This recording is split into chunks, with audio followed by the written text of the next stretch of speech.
When I first bought my house, I thought I had finally broken free from the shadows that had followed me all my life. It wasn't just a building with walls and a roof. It was proof that I had carved out my own place in the world, independent of the people who never believed I would amount to much. For years, my parents had looked at me like I was a disappointment compared to my sister, who could do no wrong in their eyes. She was the golden child, always praised, always protected, always handed things she didn't earn. I, on the other hand, had to fight tooth and nail for every opportunity. When I signed the papers and held those keys for the first time, I felt like I had finally taken back control of my life. For a while, I tried to share that victory with them. I invited my parents over for dinners. Even though they criticized everything from the neighborhood, I chose to the color of the curtains I hung. I let my sister sleep over once or twice, even though she acted like she was doing me a favor by being there.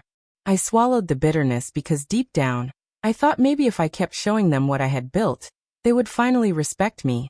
But they never changed. If anything, their disregard grew bolder. It wasn't enough that I had earned something on my own. They wanted to control it too, as if my hard work meant nothing. The breaking point came in the most shocking way. I had been away on a short work trip when I heard through a friend that my sister had been bragging about moving into my place. At first, I thought it was a bad joke. But then, the truth unfolded. My parents had given her a set of keys and told her she could live in my house for as long as she wanted. They had acted as if my house was theirs to give away, as if I were just a placeholder until my sister decided she wanted it. I sat there, phone in my hand, heart racing, realizing that once again, they had chosen her over me. But what they didn't know was that 2 weeks earlier, I had sold the house. I hadn't told them because I knew they wouldn't care, and honestly, I was tired of explaining my decisions to people who never respected them. I had signed the papers, handed over the ownership, and was already preparing to move into a new place that felt even more like home. So when my sister strutted up to the door, keys in hand, expecting to claim what she thought was hers, she was met by strangers, new owners who had no idea who she was. I can only imagine the confusion on her face, the embarrassment when she realized she had been lied to, and the sting when she had to explain that her parents had promised her something they no longer had the right to give. The fallout was swift and brutal. My parents called me an outrage, voices full of anger rather than shame. They accused me of betraying them, of humiliating my sister, of making them look foolish. But I didn't flinch. For once, I had nothing to apologize for.